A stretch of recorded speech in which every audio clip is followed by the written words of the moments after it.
Jesus.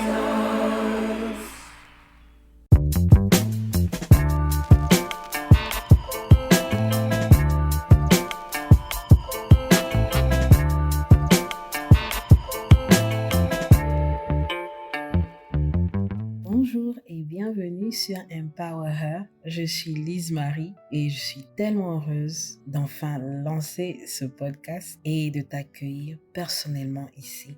Avant tout, sache que ce podcast est le tien. Ici, on va parler de la foi, de la féminité qui est en nous toutes, mais qu'on a parfois peur d'assumer, de peur d'être perçue comme trop fragile. Et bien sûr, on va parler de cette résilience que Dieu a tissée en chacune de nous. Aujourd'hui, on va aborder un sujet très important, un sujet fondamental, notre identité. Tout comme une maison qu'on bâtit, on commence toujours par la fondation, parce que c'est ça qui va permettre à la maison de tenir bon jusqu'à des années et des années et des années. Donc, qui sommes-nous? Qui es-tu vraiment? Au-delà des étiquettes qu'on nous colle, qu'on se colle à nous-mêmes, des rôles qu'on joue au quotidien, qui sommes-nous? C'est une très bonne question, n'est-ce pas? Soyons honnêtes, si on ne sait pas qui on est, tout le reste devient flou, incertain. Avant de parler de notre mission, de la confiance en soi et de la féminité, il faut qu'on soit enraciné dans notre identité en Dieu. Surtout dans un monde où on nous pousse sans cesse à nous identifier à quelque chose. Vraiment, ça devient un peu fatigant. Mais la vérité, c'est que notre identité, la vraie, la plus profonde, ne vient pas de nous. Elle vient de Dieu, tout simplement. Alors, prenons un instant et faisons une petite prière avant de commencer. Au nom du Père et du Fils et du Saint-Esprit. Amen. Abba, ouvre nos cœurs aujourd'hui. Aide-nous à entendre clairement ta voix au-dessus du bruit du monde. Aide-nous à vivre pleinement selon cette identité que tu as mis en nous. Amen. J'ai une question pour toi. Imagine tu rencontres quelqu'un pour la première fois et cette personne-là te demande parle-moi un peu de toi. Comment vas-tu répondre à cette question? Je te laisse quelques secondes pour y penser. Alors, soyons honnêtes. La plupart d'entre nous allons commencer par notre prénom, peut-être notre métier, notre statut marital, si on a des enfants, loisirs, etc. Maintenant, l'ordre dans lequel tu mentionnes ces choses va révéler inconsciemment la chose que tu considères comme prioritaire. Donc, petite précaution, assure-toi que ton mari ne soit pas à côté de toi si tu le mentionnes en dernier. Plus sérieusement, si par exemple ton travail était la première chose que tu es citée, imagine qu'on te l'enlève. Qui es-tu? Je veux que tu fasses cet exercice pour chacune des choses que tu as listées. Épluche les couches comme un oignon jusqu'à ce qu'il ne reste plus que ta foi. Parce que, en vérité, être chrétien, croire en Dieu, aurait dû être la première chose sur ta liste, pas une pensée secondaire. Et comme il est écrit dans la Bible, cherchez d'abord le royaume de Dieu et sa justice, et tout le reste vous sera donné par surcroît. Ça, c'est écrit dans Matthieu 6, verset 33. Donc, pour commencer cette série en 3 parties sur l'identité, je veux aborder 3 points essentiels à retenir. Premier point, les mensonges qu'on croit. Je parle des mensonges qu'on se dit à nous-mêmes. Cette toute petite voix qui murmure en nous, tu n'es pas assez intelligente, tu n'es pas à la hauteur. Je suis sûre que tu vois de quoi je parle. Mais voici la vraie question. Qu'est-ce que Dieu dit de toi? Si tu étais devant Dieu aujourd'hui, cet instant, qu'est-ce qu'il dirait de toi dans sa compassion et son amour? Qu'est-ce qu'il dirait de toi? Pense un peu à l'histoire de l'enfant prodigue en Luc 15. Chez nous les Africains, c'est inadmissible de demander ton héritage, surtout quand ton parent est toujours en vie. C'est inimaginable. Et donc, c'est ce que ce fils-là a fait. Mais Quand il est parti dilapider ses biens et il est revenu, son père ne l'a pas vu comme un échec. Il l'a accueilli et il était content. Il l'a vu comme son fils bien-aimé, son héritier. Rien de moins que ça. Et c'est exactement de la même façon que Dieu te voit aussi. Et c'est de la même façon que tu dois te voir. On a tous été dans cette situation où des fois, tu vas faire du bien à tes proches et une seule fois que tu fais quelque chose qui n'est pas bien, c'est sur ça qu'ils vont te juger. Alors, quand le monde, la société te dit tu es la somme de tes erreurs, Dieu te dit tu es racheté. Il faut bien comprendre ce point parce que le Dieu qui t'a créé te dit que tu es racheté. Il n'y a pas quelqu'un qui va venir te dire quelque chose et tu vas le croire. Et donc, il faut se rappeler que nous sommes rachetés aux yeux de Dieu. Deuxième point, ce que Dieu dit de toi personnellement. Dans 1 Pierre 2, verset 9, la parole nous dit « Vous êtes une race élue, un sacerdoce royal. » Ça veut dire que tu es choisi. Ça veut dire que même si tu te vois comme pas à la hauteur, Dieu t'a mis à part pour une mission spécifique que personne d'autre peut faire. Donc ça veut dire que tu es choisi. Quand on choisit quelqu'un là, c'est par rapport à ses compétences. Ça veut dire que si nous-mêmes, on ne connaît pas nos compétences, la personne qui est en face de nous, qui nous observe, qui nous connaît depuis longtemps, voit ces compétences-là en nous. C'est pour ça que cette personne nous choisit spécifiquement pour sa mission. Dans Jérémie 31, verset 3, la parole nous dit « Je t'ai aimé d'un amour éternel ». Non seulement il t'a choisi, mais il te dit que « Je t'ai aimé » et cet amour-là ne finira point. Jusqu'à la fin des temps et au-delà. Il y a des fois où on ne s'accepte pas nous-mêmes.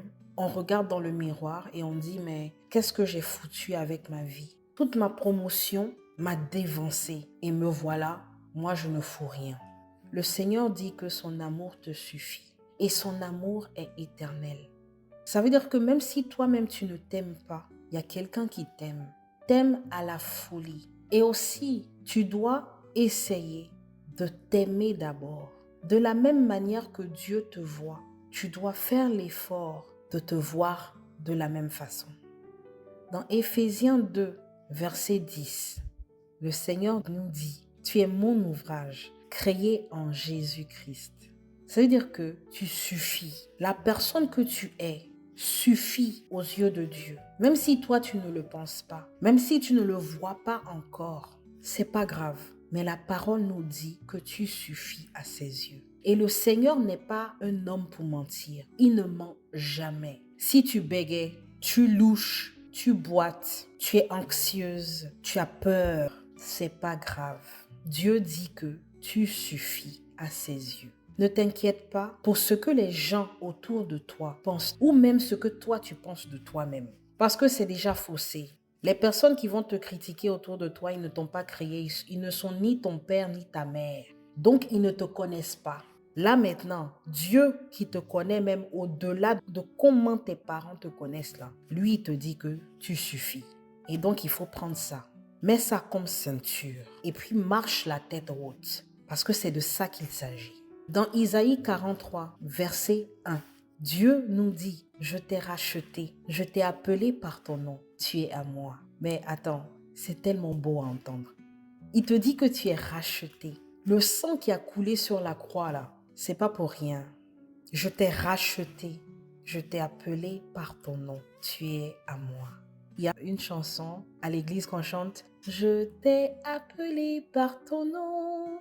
Tu comptes beaucoup à mes yeux, tu es précieux pour moi, car je t'aime. » C'est tellement beau. Tu peux dire maintenant, cette phrase-là, elle est tellement belle et simple. Tu dis, je suis racheté, tu m'as appelé par mon nom, je suis à toi. Je suis racheté, tu m'as appelé par mon nom, je suis à toi. Là, maintenant, on va rentrer dans le vif du sujet. Parce que là, tu dois maintenant avoir une posture d'enfant de Dieu. Il ne faut pas avoir honte.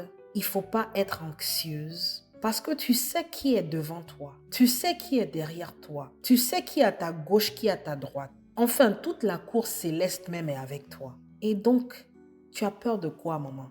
Il t'a racheté et il te connaît par ton nom. Regarde un peu la Vierge Marie, une simple jeune fille de Nazareth qui a eu peur, qui a été anxieuse, mais elle a allé au-delà de sa peur et de son anxiété. Et elle a dit oui, parce qu'elle a cru à la promesse de Dieu pour elle. Elle a mis de côté tout ce qui pouvait lui arriver. Elle s'est dit, je vais choisir la bonne part. Peu importe comment les gens vont me critiquer, c'est pas grave. Et cette décision-là a changé l'histoire du monde entier. Tu t'imagines? Cette décision, son oui, son fiat, était une démarche quotidienne. Ça veut dire que quand tu te lèves et il y a une pensée qui ne vient pas de Dieu, qui ne fait pas naître en toi la vie, il faut redire ton oui à Dieu. Tu te dis, Seigneur, actuellement, je ne me sens pas bien en moi-même, mais je crois en ta promesse pour moi. Il faut être audacieuse avec ta foi. Il faut être audacieuse avec ton Père céleste. Parce que c'est tout ce qu'il attend de toi. Il attend seulement ton oui. Il ne va pas agir sans ton accord. Cela m'emmène au troisième et dernier point. Comment marcher dans cette vérité chaque jour? Nous devons renouveler notre esprit. Dans Romains 12, verset 2, c'est exactement ce que la parole nous dit. Chaque fois qu'un mensonge surgit, remplace-le par la vérité de Dieu. Bon, tu peux me dire que c'est plus facile de dire que de la mettre en pratique. Je comprends. Mais tout commence avec ton oui. Chaque fois qu'il y a une pensée négative qui va surgir dans tes pensées, tu la remplaces automatiquement par la vérité de Dieu. La parole nous dit que nous ne sommes pas de ce monde. Nous vivons dans ce monde, mais nous ne sommes pas de ce monde. Et donc, cette décision de dire oui à chaque instant, c'est ça qui va nous aider à vivre pleinement notre foi. Il faut t'entourer de la vérité aussi. Ce que tu regardes, ce que tu écoutes, influence ta perception de toi-même. Et donc, il faut être intentionnel avec ce que tu laisses entrer en toi. Exemple, j'étais beaucoup fan de la musique jamaïcaine, afrobeats, pas afrobeats, dancehall, bashment et tout. Et à un moment, j'avais arrêté et j'ai recommencé à écouter les mêmes chansons et tout. Mais je ne blague pas, j'ai commencé à agir comme les paroles de ces chansons. Mais là, Dieu m'a interpellée. Il a dit non, non, non, ma fille, c'est pas de ce côté-là que je veux que tu ailles. Reviens sur la route parce que cette déviation que tu es en train de prendre, elle n'est pas la bonne. Donc reviens à moi. Et par sa grâce et par sa miséricorde. Mais là aussi, je devais être attentive à sa voix. Parce que si tu n'es pas attentive à la voix de Dieu, il y a beaucoup d'opportunités qui vont t'échapper. Et quand tu sais que Dieu t'aime, il va vouloir te parler. Il va vouloir te parler. Et même si les gens autour de toi vont dans un sens, toi qui es enraciné dans ton identité d'enfant de Dieu, tu vas te dire, mais non, je sais qui je suis. Même si la tempête se déchaîne sur moi, je ne vais pas aller avec le vent parce que je sais qui je suis. Et là, tu vas arrêter automatiquement de chercher l'approbation des autres en fait. Tu vas arrêter d'être influencé parce que tu te connais et tu sais qui t'a créé. Tu sais quel chemin emprunter, le chemin de la lumière. Donc, même si tout ce que j'ai dit, c'est rentré mais c'est pas trop rentré, c'est pas grave. Nous sommes sur le chemin de l'apprentissage et cet épisode, c'est seulement la première partie sur l'identité. Donc, ne t'inquiète pas. Il y a des applications pratiques que je vais te donner pour t'aider. Cette semaine, s'il y a un mensonge qui surgit, remplace-le par la vérité en trouvant un verset biblique qui contredit ce mensonge. Répète-le. Répète-le jusqu'à ce que tu commences à sourire dans le miroir.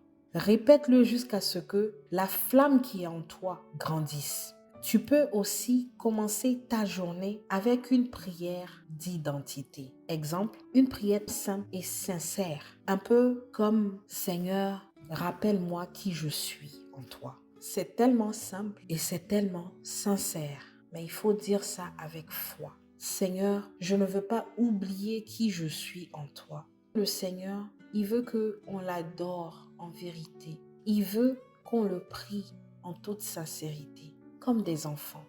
Quand un enfant veut demander quelque chose à son papa ou sa maman, là, l'enfant va simplement aller vers le père ou la mère et dire « Papa, je veux ci. Maman, je veux ça. » Et c'est si simple que ça.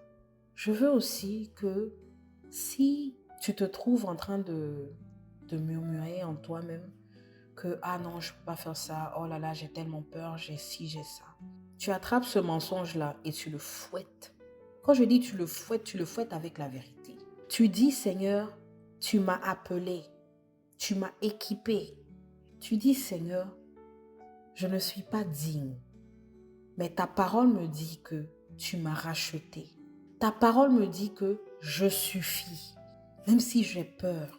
Ta parole me dit aussi que ton amour est infini, éternel. Parce que c'est un peu comme un muscle. Quand tu vas à la salle de gym, tu entraînes ton muscle. S'il y a un muscle particulier que tu veux entraîner, tu l'entraînes et c'est par cet entraînement-là que ce muscle va s'élargir ou va être plus fort. Et c'est exactement la même chose. Le plus tu changes ta mentalité, le plus tu changes ton état d'esprit, le plus ça devient facile et ça devient comme une seconde nature. Et donc, nous sommes venus à la fin. Disons une petite prière pour conclure. Seigneur, aide-moi à me voir comme tu me vois et que la vérité de ta parole soit enracinée dans mon cœur, dans mes pensées et que cela se manifeste glorieusement et inonde tous les mensonges que je crois sur moi-même. Amen. Tu es choisi, tu es aimé, tu suffis et tu es racheté. C'est ce que Dieu te dit à toi, personnellement. C'est pas grave même si tu le crois pas, même si c'est pas encore ancré en toi. La seule chose qu'il te demande, c'est de lui faire confiance et de simplement dire oui. Si cet épisode t'a touché, partage-le avec une autre femme qui a besoin de l'entendre. Cette communauté, Empower Her, c'est vraiment pour dévoiler le potentiel de la femme chrétienne qui est battante, qui est déterminée, qui est stoïque et qui est féminine. Donc, merci et une très bonne journée.